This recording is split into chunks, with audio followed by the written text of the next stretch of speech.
Hello दोस्तों, लक्ष्य class में आपका स्वागत है। आज हम पढ़ेंगे BHTC 2022 में शिक्षण अभिरुचि में टॉपिक है संप्रेषण। हमारे चैनल पर नए हो तो हमारे चैनल को सब्सक्राइब करें, वीडियो को लाइक करें, ज़्यादा से ज़्यादा शेयर करें और कमेंट में एक अच्छा सा कमेंट दें। चलो दोस्तों, स्टार्ट करते हैं हम आज का टॉपिक। चलो, आज हम पढ़ेंगे संप्रेषण। संप्रेषण क्या होता है वो हम देख लेते हैं। सामान्यतः एक व्यक्ति से दूसरे व्यक्ति तक संदेश पहुंचाने को संप्रेषण कहते हैं। यानी कि एक व्यक्ति से दूसरे व्यक्ति में संदेश पहुंचाने को संप्रेषण कहते हैं। समझ में आ गया है। संप्रेषण का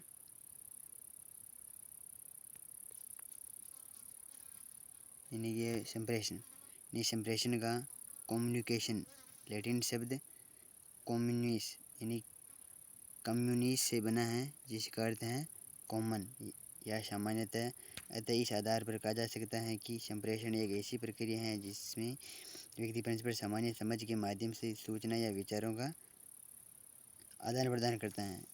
सूचना व विचारों का आदान प्रदान करता है संप्रेषण के माध्यम से। इसी प्रकार केथ डेविस के अनुसार संप्रेषण वह क्रिया है जिसमें सूचना और संदेश को एक व्यक्ति से दूसरे व्यक्ति तक पहुंचाया जाता है। यहाँ सूचना और संदेश का एक व्यक्ति से दूसरे व्यक्ति तक संदेश पहुंचाना ही संप्रेषण बताया गया है। लेकिन एक उदाहरण में कि कृष्ण अपनी मैया से कहते हैं कि मैया मोरी में नई माखन खायो, लेकिन कृष्ण की माँ को सुनने में आता है कि मैया मोरी मैंने ही माखन खायो।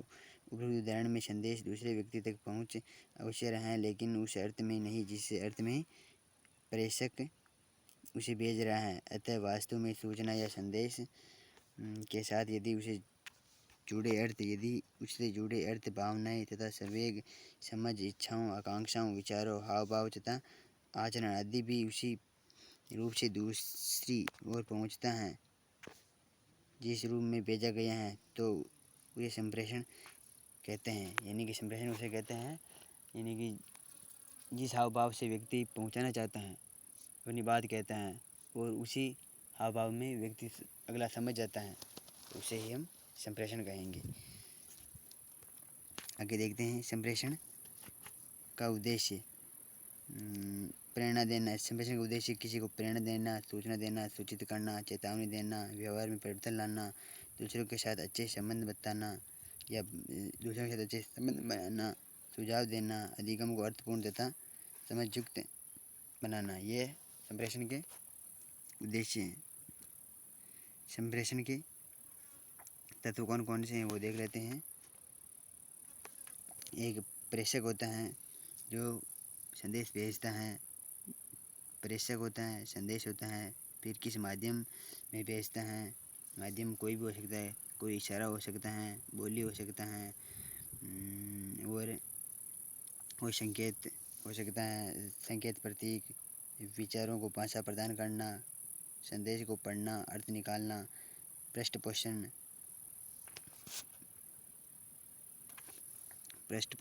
ग्राही यानी ग्रहण करने वाला, संप्रेषण, संदर्भ। इनमें से संप्रेषण संदर्भ सबसे महत्वपूर्ण होता है। इसके कारण संप्रेषण का अर्थ परिचित हो जाता है। संप्रेषण संदर्भ सबसे महत्वपूर्ण होता है। अब होते हैं संप्रेषण के प्रकार। संप्रेषण के प्रकार दो प्रकार होते हैं, एक संदेशों के प्रवाह के आधार पर और एक माध्यम के प्रवाह के आधार पर। संदेशों के प्रवाह के आधार पर एक अधोगामी संप्रेषण होता है। अधोगामी में क्या होता है, उच्च अधिकारियों द्वारा निम्न स्तरीय कर्मचारियों को आदेशात्मक प्रकृति के होते हैं। यानी कि जो उच्च अधिकारी होते हैं वो निम्न अधिकारी को आदेश के रूप में संप्रेषण जो आदेश देते हैं वो अधोगामी संप्रेषण होता है। यह होता है ऊर्ध्वगामी संप्रेषण, यानी अधीनस्थों द्वारा उच्च अधिकारियों को सुझावात्मक या सहायतात्मक संप्रेषण होता है, वो ऊर्ध्वगामी होता है। यानी कि ये निम्न स्तन यानी अधीनस्थ यानी कि जो अधीनस्थ अधिकारी है वो जो उच्च उच्च अधिकारी को जो पत्र लिखेंगे, जैसे कि कोई सहायता देनी हो या फिर कोई सुझाव देना हो, तो वो होगा ऊर्ध्वगामी संप्रेषण। एक होगा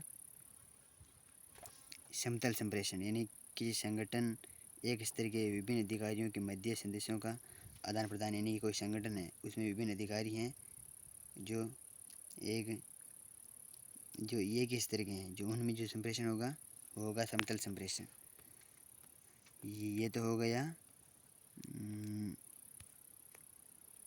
संदेशों के प्रवाह के आधार पर। अब हम पढ़ेंगे माध्यम के प्रवाह के आधार पर। एक होगा शाब्दिक, दूसरा होगा अशाब्दिक। शाब्दिक में मौखिक हो सकता है, जिसमें वार्तालाप या सम्मेलन, कोई विचार या गोष्ठी हो सकती हैं, कोई प्रश्नोत्तर हो सकते हैं, ये मौखिक होते हैं। और एक होता है लिखित। लिखित में होता है जैसे कि कोई पत्र हो, कोई सूचना हो, पुस्तक हो, ये सब होता है लिखित में। और अब आते हैं वैशाब्दिक, यानी कि कोई सांकेतिक संप्रेषण, जिसमें वाणी संप्रेषण हो, जैसे कि हाँ, हूँ, चीखना, चिल्लाना, सीटी बजाना, ये सब वाणी संप्रेषण में आता है। और चक्षु संपर्क यानी मुख मुद्रा, जैसे कि गुस्से से देखना, दांत पीसना, वात्सल्य छलकना, ये सब। और स्पर्श यानी पीठ थपथपाना, ये सब अशाब्दिक है। अब संप्रेषण की बाधाएं कौन कौन सी हैं वो हम देख लेते हैं। भौतिक बाधाएं, जिसमें कोई शोर, वातावरण, दूरी, समय अभाव, प्रसारण यंत्रों में कमियां आदि। भाषा की बाधाएं, अस्पष्ट शब्द, अनावश्यक शब्द, गलत उच्चारण, शब्दों को चबाकर बोलना, अस्पष्ट संकेत, भाषा की क्लिंटती, अनकार्यक शब्दों का प्रयोग। मनोवैज्ञानिक बाधाएं, पूर्वाग्रह, अरुचि, ध्यान दे सकना, ध्यान यानी ध्यान न दे सकना, गलत प्रत्यक्षीकरण, अधिक चिंताएं, जिज्ञासा, पृष्ठभूमि से संबंधित बाधाएं, सांस्कृतिक भेदभाव, पूर्व अधिगम, पूर्व कार्य, पूर्व किए गए कार्य, ये पृष्ठभूमि से बाधाएं होती हैं। प्रेषक व ग्राही संबंधी बाधाएं, प्रेषक की योग्यता, ग्राही की योग्यता पर भी संप्रेषण की बाधाएं आ जाती हैं। माध्यम संबंध यानी उचित माध्यम का अभाव हो तो भी संप्रेषण में बाधाएं आती हैं। अब हम करेंगे जैसे कि क्वेश्चन आंसर देख लेते हैं हम। नंबर 1 क्वेश्चन, संप्रेषण का अर्थ क्या है? संप्रेषण का अर्थ, आपको 4 अवशब्द दिए हुए हैं, उनमें से संप्रेषण का अर्थ क्या है वो बताना है आपको।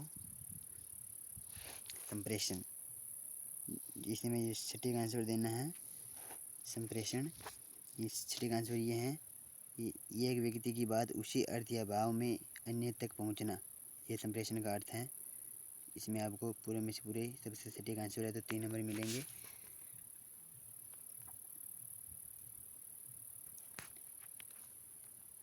अब है संप्रेषण की कुशलता के लिए बीएड में सूक्ष्म शिक्षण आवश्यक है।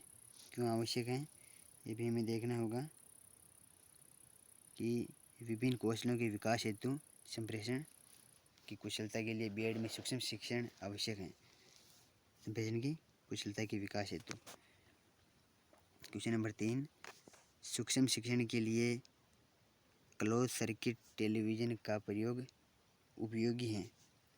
क्यों उपयोगी है ये उपयोगी है पृष्ठ पोषण के लिए। क्यों उपयोगी है? पृष्ठ पोषण के लिए। नंबर, सूक्ष्म शिक्षण के लिए क्लोज सर्किट टेलीविज़न उपयोगी है क्योंकि ये पृष्ठ पोषण के लिए उपयोगी हैं। प्रश्न नंबर 4, कक्षा संप्रेषण के उस विद्यार्थियों को अपना विचार व्यक्त करने का अवसर देने से संप्रेषण, कक्षा संप्रेषण के समय विद्यार्थियों को अपना विचार व्यक्त करने का अवसर देने से संप्रेषण क्या होगा? संप्रेषण होगा सरल हो जाएगा। संप्रेषण के समय ध्यान रखना चाहिए। संप्रेषण के समय ये ध्यान रखना चाहिए। संप्रेषण के समय किसका ध्यान रखना चाहिए? संप्रेषी की मनोशारीरिक दशा का संप्रेषण के समय ध्यान रखना चाहिए। संप्रेषण है, संप्रेषण है, संप्रेषण क्या है? कला व विज्ञान। संप्रेषण कला व विज्ञान है, याद रखना। संप्रेषण क्या है? कला व विज्ञान है। संप्रेषण कला व विज्ञान है। संप्रेषण कौशल अर्जित किया जा सकता है। संप्रेषण कौशल अर्जित किया जा सकता है, सत्य किया जा सकता है। कक्षा संप्रेषण को उद्देश्यपूर्ण बनाने हेतु, कक्षा संप्रेषण को उद्देश्यपूर्ण बनाने हेतु क्या करना होगा? विद्यार्थियों को विचार व्यक्त करने के अवसर देने चाहिए। यदि उद्देश्यपूर्ण बनाना है तो उन्हें विचार व्यक्त करने के अवसर देने चाहिए। शिक्षक की भाषाई विद्वत्ता व ज्ञान भंडार संप्रेषण को प्रभावी बनाता है, यह कथन सत्य। शिक्षक की भाषाई विद्वत्ता व ज्ञान भंडार संप्रेषण को प्रभावी बनाता है, कथन असत्य है। शिक्षक की भाषाई विद्वत्ता एवं ज्ञान भंडार संप्रेषण को प्रभावी बनाता है, कथन क्या होगा? सत्य होगा। अभी शिक्षण, यदि ये गलत है, अभी ये आंसर नहीं होगा। आंसर क्या होगा इसका? ये होगा। यदि शिक्षक भाषा की, यदि शिक्षक को भाषा का ज्ञान अच्छा है और शब्द भंडार अच्छे हैं तो उसका जो संप्रेषण होगा वो भी अच्छा ही होगा। तो ये कथन सत्य है। यदि आज का वीडियो समाप्त करते हैं। यदि हमारा वीडियो अच्छा लगा हो तो हमारे चैनल लक्ष्य क्लासेज को सब्सक्राइब करें और वीडियो को ज़्यादा से ज़्यादा शेयर करें और लाइक करें। धन्यवाद दोस्तों। चलते हैं हम अब।